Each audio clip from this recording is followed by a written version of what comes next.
Hey, everybody, and welcome to the Bears Den, presented by War Media and Sports Zone Chicago. I am Saul Rodriuez, joined as always by my co-host Joe Tanksley, as well as our lead Bears reporter Shawn. How we doing, fellas? This is officially Super Bowl week, and we're even nearing the end at this point, honestly. But so much has happened. But how are you guys feeling today? How we doing, Joe? You know what? I'm doing pretty good, man. I'm excited for a good football game, and I know we got a lot to talk about here in Chicago as well. Mm-hmm. So I'm just, excited to, jump into it. How we doing, Shawn? I'm doing good, man. I'm excited. Um, I'm really excited. It's going to be. I think it's going to be a really good game. I'm really looking forward to it. Man, fired up. Yeah, no, that's the best part is like just waiting. Like this whole week, I love like the way I feel like every day brings something new because there's like interviews and people talking and like even today I saw DJ Moore was on some of the shows as well. I got an NBC and all that talking about the Bears and all that. So and that's what we'll start things off because we'll get into the Super Bowl as well as who we think is going to win and all that. But with the Bears situation, I mean, since obviously, Shawn, you weren't able to join us last week, me and Joe talked a little bit about Shane Waldron and the additions to the Bears coaching staff. So we'll start with that. I want to get your thoughts on just the hiring of Shane Waldron, and then we'll get into the other hirings as well that have been made over the last couple of weeks. I'm a little excited. You know what? No, I take that back. I'm a lot excited. You know why? This guy has shown that he has been able to have success with different types of quarterbacks. All right, with Russell Wilson, with Geno Smith, and he seems like a guy who really knows how. One, he's a play caller, so he's called plays the last couple of years. To me, that's important. And then he maximizes the strengths of his quarterbacks. So to me, that's super, super important. So I really like it. The Bears are doing something that they haven't done in a while, and that's hire a guy who's called plays before. He wasn't just a play caller 1 year. It's been 3 years now since he's been calling plays. And I think that's huge advantage for this team because they're getting someone with experience. They're getting someone who's not new at doing this. Mm-hmm. And who's in 3 years you're going to be able to make adjustments because how many times have we seen that with the last regime they did well in their scripted 15, the first 15, but in the game and when adjustments need to be made, no adjustments were made. So whether it was they just refused to or they couldn't, we don't know what the deal was. But the fact is, we got a guy here now who's done this for 3 years, who can make adjustments on the fly, and I'm just really confident in him as the new OC. Yeah, and that's a lot of the things that people have been talking about. Like me, I told Joe as well that the Seattle offense wasn't substantially different than the Bears in the sense of points they scored, whatever. But you do have to give them credit for especially how Shane Waldron kind of helped Geno Smith get to where he is now as a Pro Bowler and all that. So, Joe, what are your thoughts on the rest of the hirings that we've seen over the last couple of weeks? Kerry Joseph, Chris Beatty, as the wide receivers coach, running backs coach Chad Moore, and any of those ones stand out to you? I know the Chris Beatty one people have been talking about with DJ Moore and his connection with him, so in their time in Maryland. But is there any other hiring that you've seen that kind of fits in not only to the Shane Waldron hiring, but just in general to the type of players the Bears have? You know what? I'm interested in the Thomas Brown and the Kerry Joseph dynamic with that offensive staff. Thomas Brown also interviewed for the offensive coordinator position for the Bears as well, along with Shane Waldron. And him being able to come back and be the passing game coordinator, working along side Waldron. I think this is probably, one of the most experienced and proven staffs. I won't say proven yet, but I can say proven. They got a track record of doing things and running offenses in the NFL. So, like Shawn, I'm excited, that we have somebody that has some people that know what to do, in game and putting a game plan together that's going to work from week to week. It's hard to score points in the NFL. It's hard to win football games in the NFL.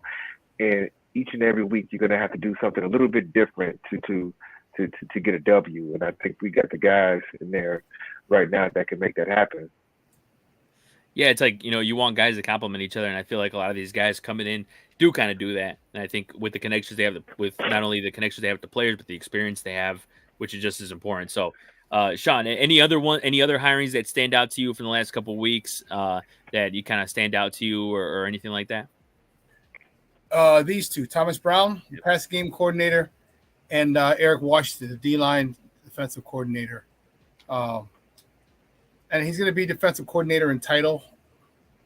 All right, only I believe, but he's, what I like the Brown hire, because if Shane Waldron, well, I mean, everything depends on what they're going to do with the quarterback position. If you keep Justin Fields, and Justin Fields has a really good year, Shane Waldron will probably go. He'll probably get an offensive gig, and then you can bring Thomas Brown right up into the offensive coordinator position, which he interviewed for here, and it'll be seamless. Okay, Eric Washington is a very strict, very demanding coach, from my understanding, and everyone who's played for him loves him. Just absolutely loves playing for this guy. And I think you can say you come over here and you have a guy who's a leader. You have a guy who, when Coach Eberflus is dealing with the offense, who can run, who can stand up in front of the defense, who garners respect, demands respect to talk to the troops, the defensive troops. And I think if that goes well, and I think that you have your defensive coordinator there moving forward, maybe middle of the year, maybe even next year, Coach Eberflus will say, hey, you know what? I can step back and be that CEO like I was initially when I first got the gig, because I'm comfortable with him. You don't want to throw him in and have him try and figure out the players now. I think that could be a transition. That might be the plan all along, is to have him become the defensive coordinator, call the plays defensively, but just transition him into, as he gets comfortable with the players, as he gets comfortable with their personalities, as he figures out what they can and cannot do. Yeah, and I think that's positive things that I've heard from you guys, as I've heard from other fans as well. And just the type of coaching staff the Bears are building. I love to see it, just because of the fact that, like, with the way the Bears season ended.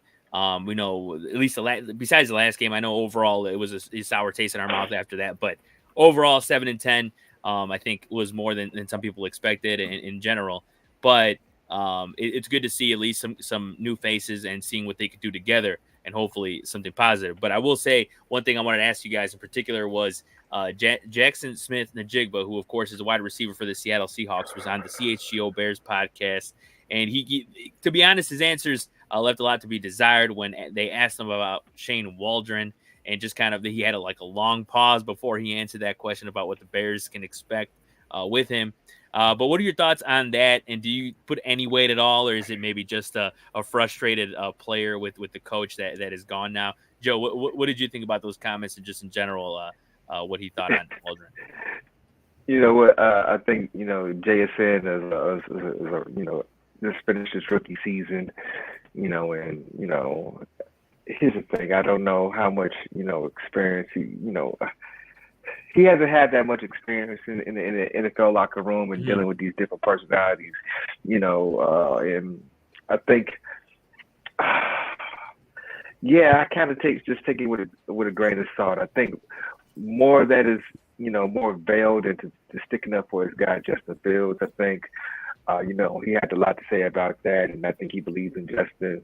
And I just think, when you go around the league, and players have a very high opinion of Justin Fields, and all of his former teammates do as well.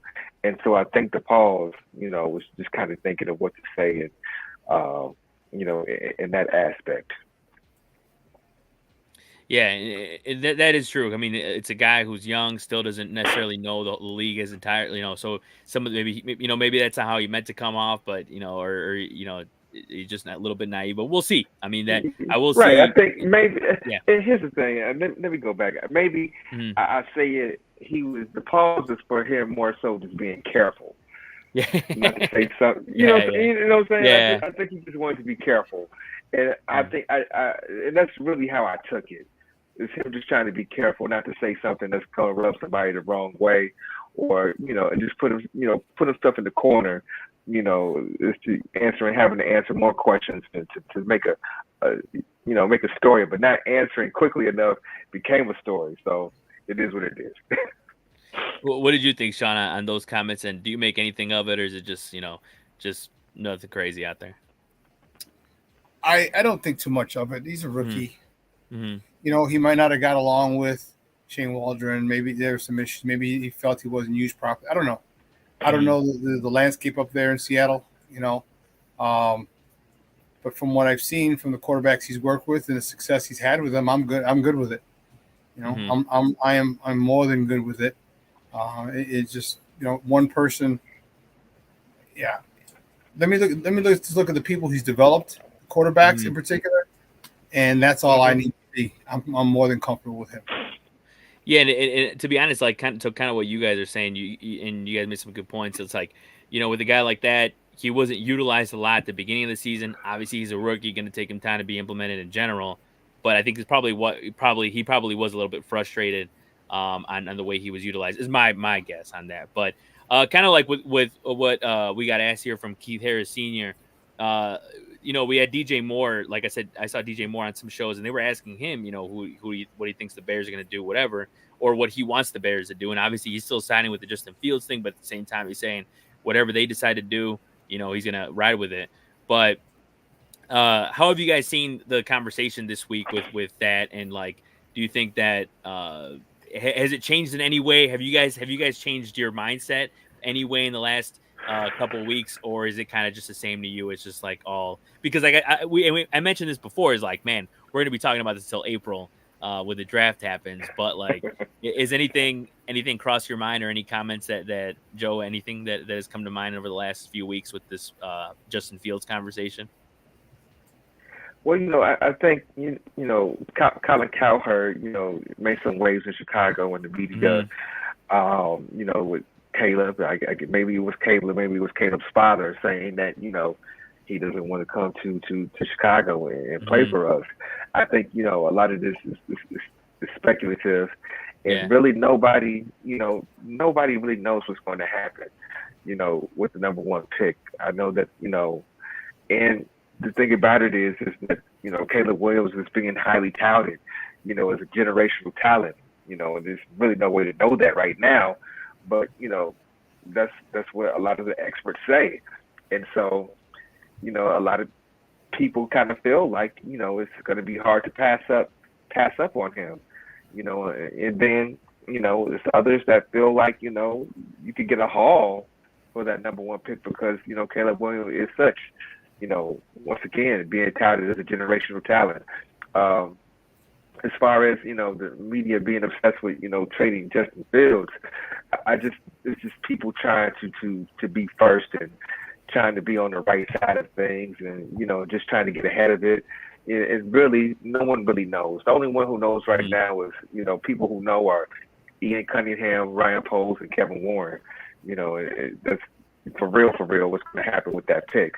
And so, and honestly, they probably, don't even know until they feel some more offers, as well. So, it's going to be a long, drawn-out process up until April, and this is going to be, one of the most polarizing drafts that the Bears have had in a long time because so much is riding on it.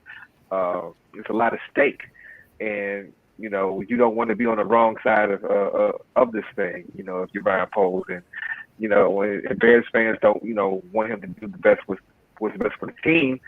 And, and a lot of people who don't get paid to do that job are us included, have our feelings one way or the other. So I just think, that's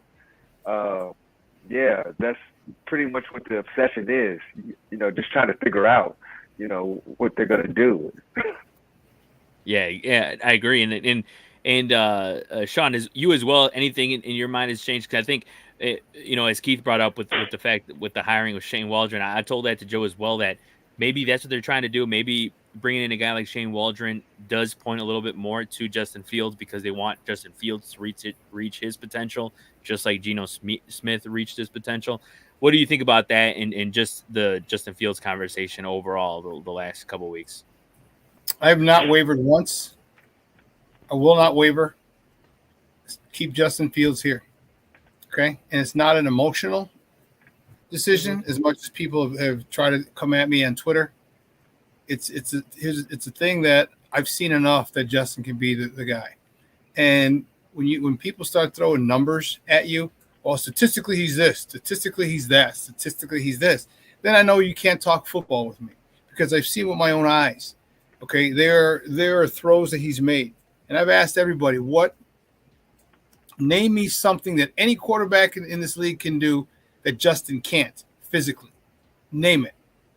Anyone got a stronger arm? Maybe a stronger arm, but Justin still has a stronger arm. Can you make every throw that every quarterback can make? Yes, he can. Can he run better? Can any quarterbacks run better than him? I think Lamar may be able to run as good as well as him, but not better than him. So there's nothing Justin Fields can't do physically. Okay, the issues are his consistency. That's where coaching comes in. Okay, you see my shirt from Sports Zone Chicago. Coaching matters. Okay, you have to understand. And people say, "Well, he's this, he's this." Okay, and you have to look at the situation he was put in. Okay, the situation he was put in was horrible. Okay, in his first couple of years. So when people say, "Well, it's 3 years," if you don't know if he's a guy after 3 years, you know he's not the guy. And I'm like, no, you've seen the throws he's made. I retweeted a thing on his. It was like a 5-minute highlight clip, and it wasn't even all of them. It wasn't even this year. Stuff from this year. It was mostly his first 2 years. All the throws he's made. Right? He can make every throw. Okay? So to me, and the biggest thing for me is he's a leader. These people love his teammates love him. People in the building love him. Okay? And when people argue it's Caleb versus Justin, it's not. It's Caleb versus Justin and the haul you're going to get. Think of what's going to happen. This whole excuse me. From last year's number 1 pick, we made 9 to 11 players. That's one side of the ball. From one pick. And I know, and Caleb's going to have his situation. He's going to have his ups and downs if as a rookie. But so you want to bank on one guy when you can literally get another 3 to 5 starters this year? Yeah, give me. Listen, they're going to be first and second round picks. So we're talking 3 to 5 starters because Paul. I feel Paul is going to ask for a starter just like he did last year with DJ Moore. Mm-hmm. So you're bringing in a starter. You're bringing in a couple more picks. Again, you get probably 3 to 5 starters. That's 8 starters, 9 starters in 2 years because then we're going to get more number 1 picks, which means we'll have another starter. You know what I mean? So give me that. Give me that haul because I've seen enough. I've seen more than enough of Justin. And the biggest thing with him is his consistency, and that's where coaching comes in. So keep Justin, trade it, and look, man, this story writes itself. Okay? Caleb Williams is from DC. Okay? They're trying to get that. They're trying to get that stink of the Daniel Snyder regime off of that organization. All right? Magic Johnson's part of that ownership group. You don't think he understands what kind of draw Caleb Williams will be if he plays for Washington? You don't think that? Like one of my good friends from college was his head coach in high school. All right, so he and I have talked, and I'm like, man, dude, but it writes itself. So he goes. What better story than hometown kid brings that, plays for the I was about to say the Redskins, the Commanders. All right, do you realize how many season tickets they're going to sell? Do you realize how many jerseys they're going to sell? Do you remember what happened here in Chicago when Derrick Rose got selected where the Bulls won the lottery and they had like 0.00001% of getting Derrick Rose to the city went? That's what the NFL is doing. They're going to make sure that this kid gets to Washington because of the financial aspect of it. So the story writes itself, man. It does. We're going to get that. We're going to get that haul. And a lot of people are going to be pissed. A lot of people who want Caleb. And I don't ill will on Caleb at all.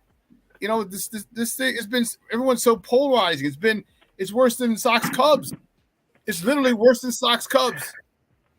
And I don't wish any ill will on Caleb at all. I think Caleb can go on and have a great career. I don't think he's generational, because that means he's an automatic Hall of Famer. That means instead of a baseball hat, give him a gold jacket once his name is called. He's not generational. I think he can be a good player. I even think he can be a great player. I just feel, and from watching what I saw, Justin Fields is the best guy to run this team. Yeah, and I think especially, I don't think that a guy that is as dispensable as some people, talk about him, like with Fields, that players wouldn't be talking about like they are, right? Like the other players defending him, the players standing up for him, like, that says a lot to me, in my opinion. Like the fact that, his teammates are standing up for him and they really want him to come back and all that. I mean, so that's the way I feel, and that's the way I see. Like ultimately, if I had to choose, probably the Bears stick with Fields and build around that and all that. So yeah, I mean, like I said, we're gonna be talking about this until April, the draft. So we definitely will give more of our takes at a later time. But I did want to ask you guys about the Hall of Fame. Of course, the 3X Bears are in there. It's Steve McMichael, Julius Peppers, and finally Devin Hester is in. What are you guys' thoughts on that as a whole? We'll start with you, Joe. What did you think about those three guys and just the Hall of Fame overall? You know what? I'm happy for them. I think Devin Hester definitely should have been a first ballot Hall of Famer. I don't think they should have made him wait, given the way that he changed. They changed the rules because of him. He was ridiculous. It was Jeff Joniak, so eloquently termed, back in the day when he was doing his thing. McMichael, Steve McMichael, I'm happy that he got in. One of the most consistent, D-line players that the Bears have ever had, in the history of the organization. And, he's going through his battle, with ALS. And it's nice that he can, receive this honor, while he's still alive and fighting. And Julius Peppers, he's a freak. He was more, he made his, name with the Panthers, but what he meant to that defense when he came to the Bears and the way he showed out for us, and he was just a solid pro. So I'm happy for those Bears. The Bears, got the most Hall of Famers, in Canton and Shrine, and it continues with with three more. Hell yeah! How about you, Shawn? What did you think about these ex-Bears being inducted in just the Hall of Fame as a whole? I think it was a travesty that Devin Hester had to wait 3 years for his third time on the ballot. And part of it is like you get some old, grungy old men who think a certain way. Okay. Right. And, he didn't have enough snaps. And I'm saying, well, think about all the times he affected the game, not just the touchdowns. Think about the long runs where he had 30 or 40 or 50-yard returns. All right, that didn't turn into touchdowns, but you completely flipped the field.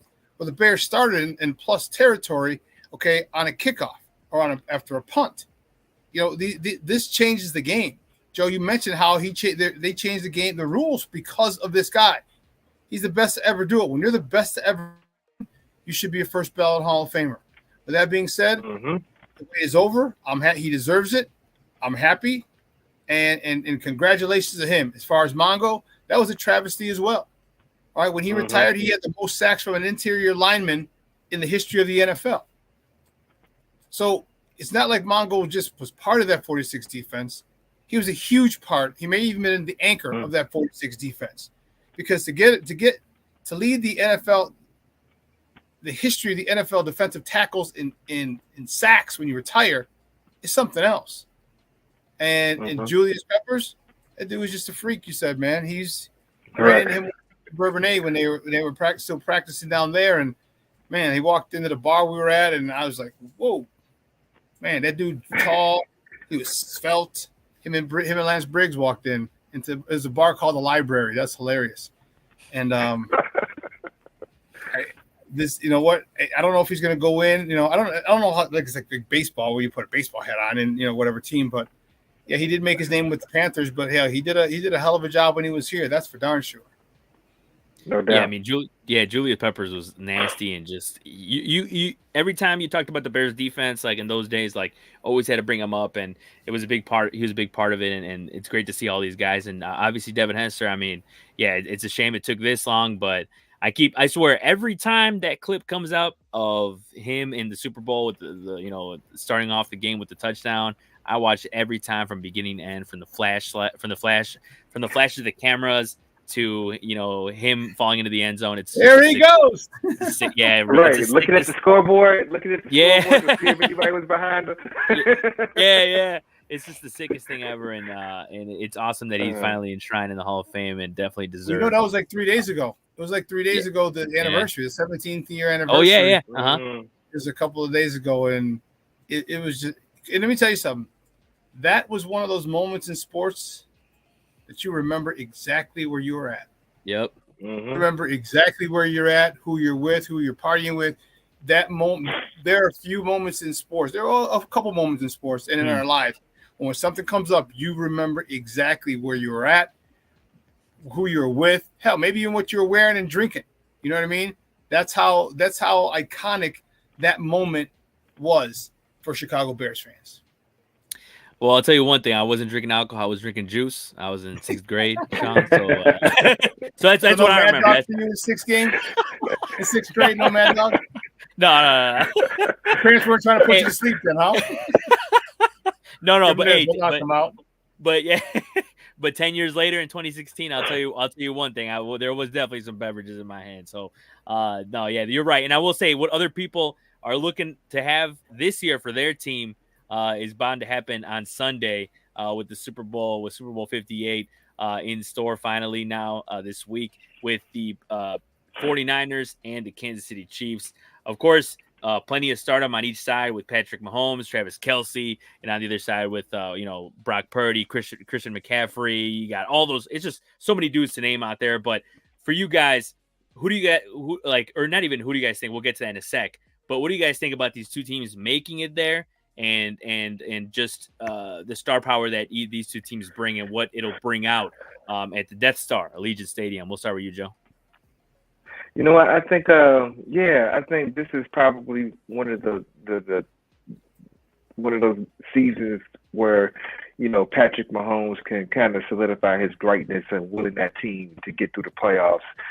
This in that defense. This is one of those years where the Kansas City Chiefs really has to lean on that defense to get through the playoffs, and Patrick Mahomes had to gut out some tough victories this year, and they went on the road for the first time, and the wild card is in his career, and he's still here, making it to the Super Bowl. I think the San Francisco 49ers, with Brock Purdy, with the system of Kyle Shanahan, getting here, Christian McCaffrey, Debo Samuel, the collection, Nick Bosa, the collection of talent that San Francisco has, it can be overwhelming, and and they almost didn't make it here. You got like some people consider the GOAT versus a game manager in Brock Purdy, as some people say.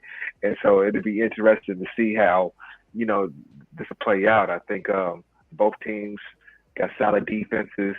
I think, San Francisco is a little bit better at running the ball. They are better at running the ball than Kansas City. But, I think through these playoffs, the Kansas City Chiefs have leaned on that run a little bit more, to get out some tough victories. So I'm looking for a very tight contest, coming Sunday. Yeah, and it's hilarious. So we talked about it last time we were on. It's like every time that every big game that Mahomes has been in this, in the playoffs. Besides the first one, I feel like, but the Bills game, everyone's like, is this Josh Allen's time? And can he do it? No. Here's the thing. We did it. It was Josh Allen's time. And then we both got on the show and said that this was Lamar Jackson's time. Yeah. I was like, this is it. This is Lamar Jackson's time.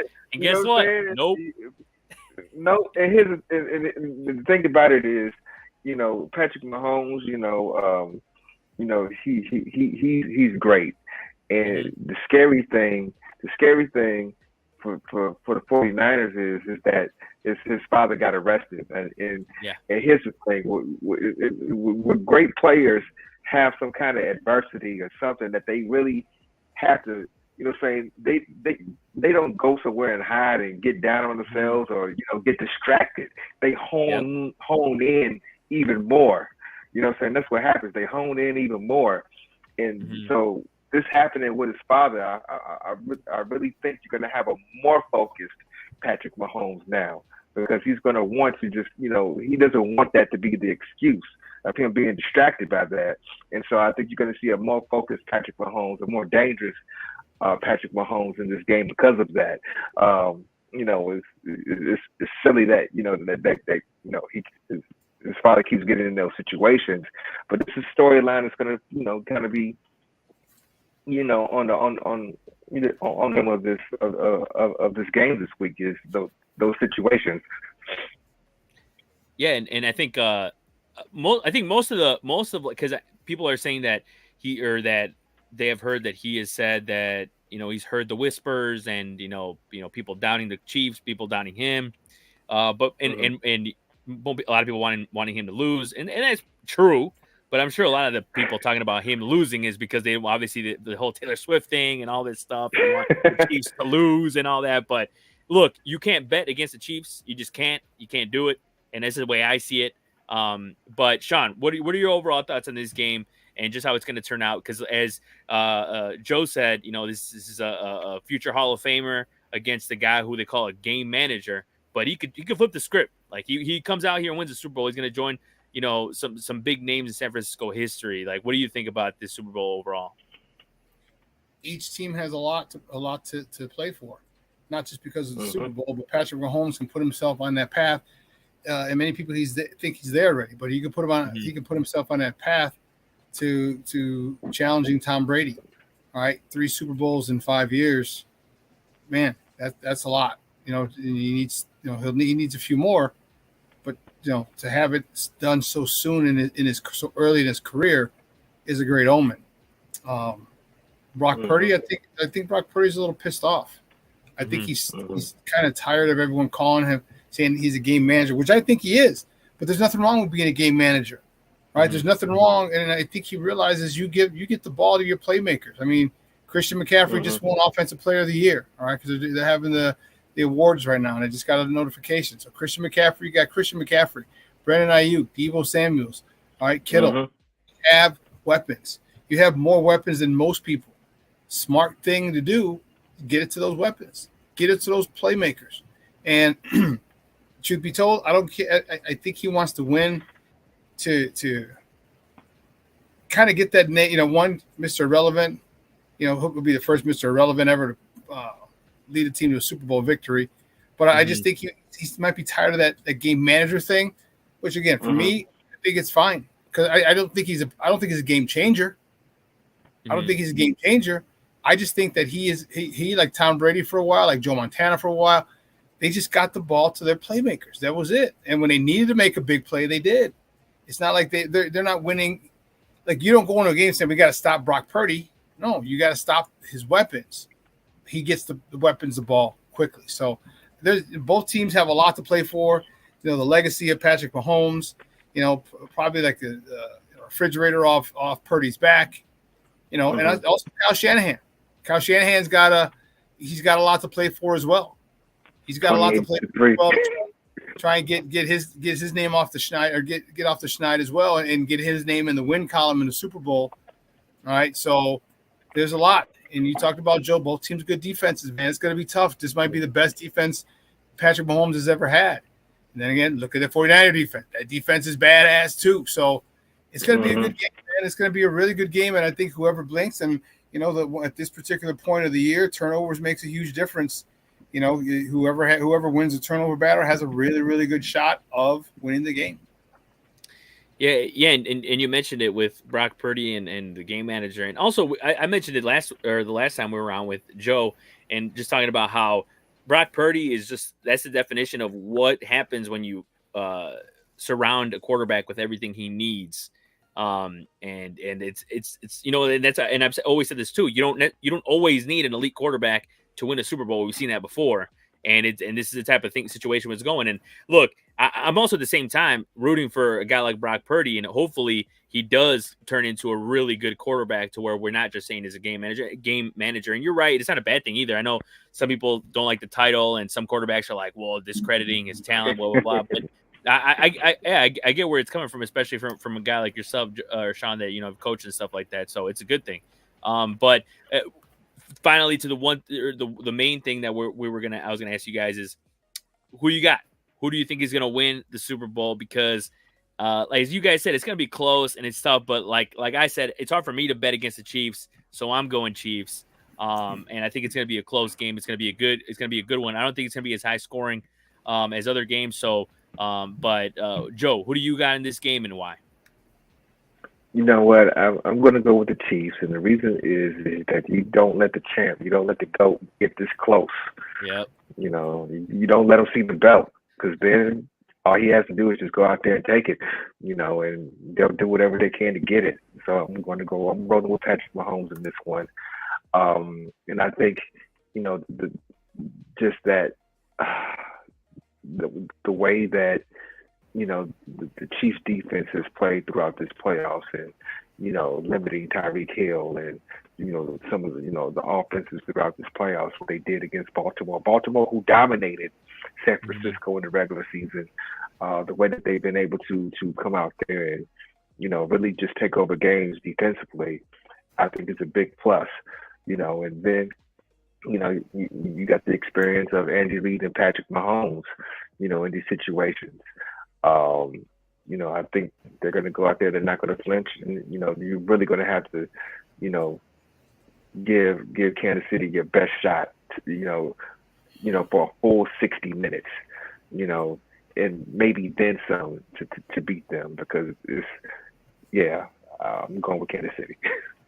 Yeah, I'm right. I'm right there with you, and yeah. They have to play mistake free. Like they have to,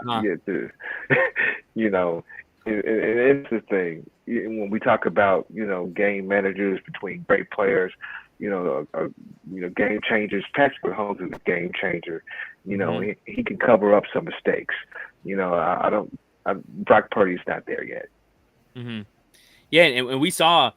Like how small the margins are in that Ravens game, right? We saw it really only took just a couple plays away from the Ravens being here, honestly.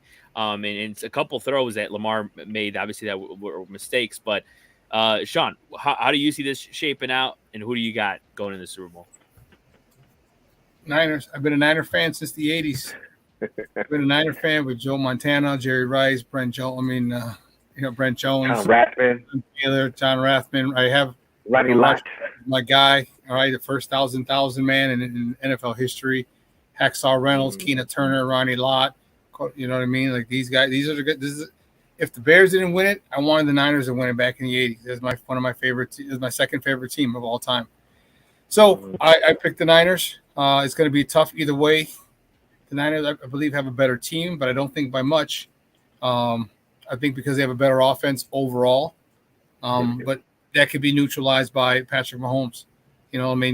My thing is this: is Steve Wilks, what's he going to do to stop Travis Kelce? If you stop Travis Kelce, you got a really good shot of beating this team. Travis Kelce, not the game breaker, but what it is he's a chain mover. All right, you get Kansas City's going to move, and Isaiah Pacheco is going to be a huge part in this game as well, running the ball. He's a very hard runner. But the one thing that you got to do is you got to play bully ball. All right, you got to beat up Kelce. I really wouldn't mind if you had a spy on Kelce and just one guy pick him and stay with him the whole game, because he finds soft spots in zones, right? And he's phenomenal at that. And Patrick Mahomes and him already have that connection. Like Patrick Mahomes knows he's not going to a certain spot. He's going to find the soft spot, and then Patrick has to hit him. He's not going to throw to a certain spot. He's going to go find it, because Kelce's good. He's one of the best tight ends in the history of the NFL. So it's gonna be a dog fight, man. I love Kansas City's defense. I love San Francisco's defense, and I am really looking forward to it. It's going to be a great game. It's tough. It's really, really, really Okay, thank you, Keith. Lamar just won the MVP.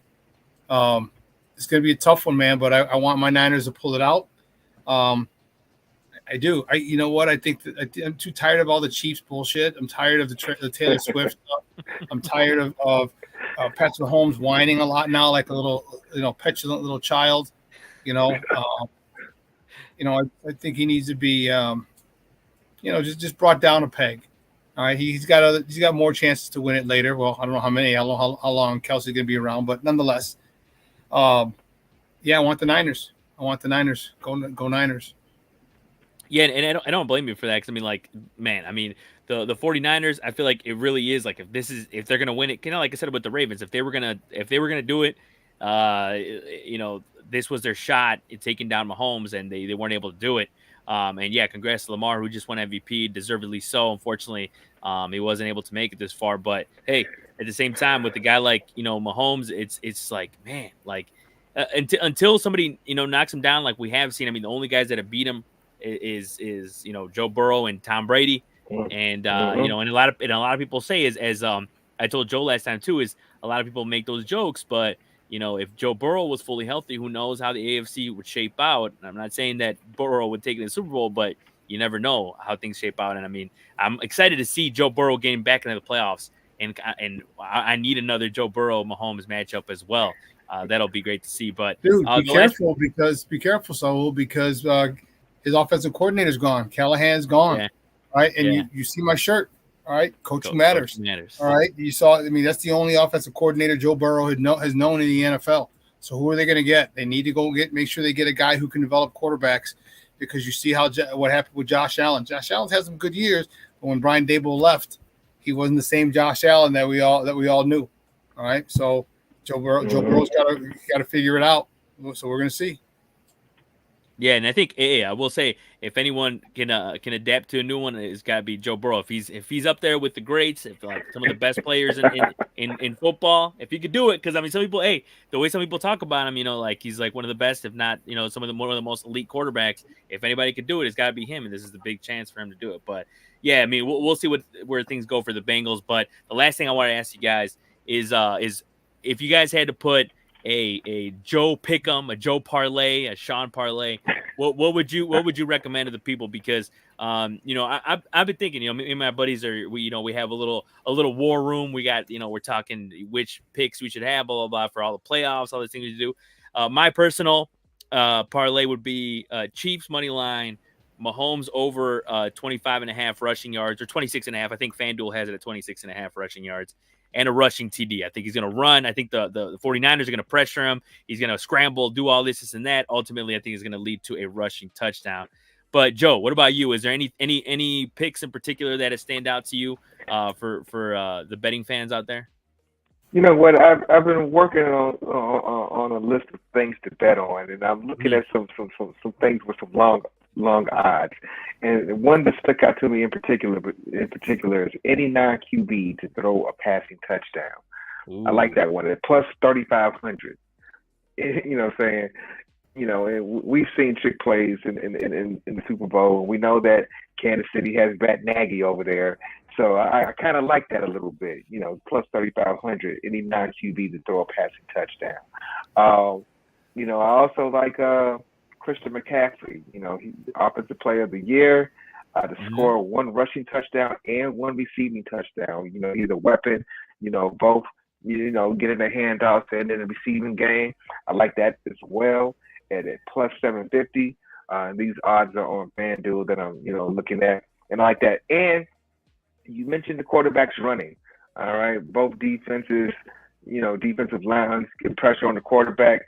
Patrick Mahomes and Brock Purdy to combine for 50-plus rushing yards. At plus 150, I figure that's kind of low-hanging fruit. You know what I'm saying? So I like that. I like that one. How many? You said combined what? How many yards? 50 yards.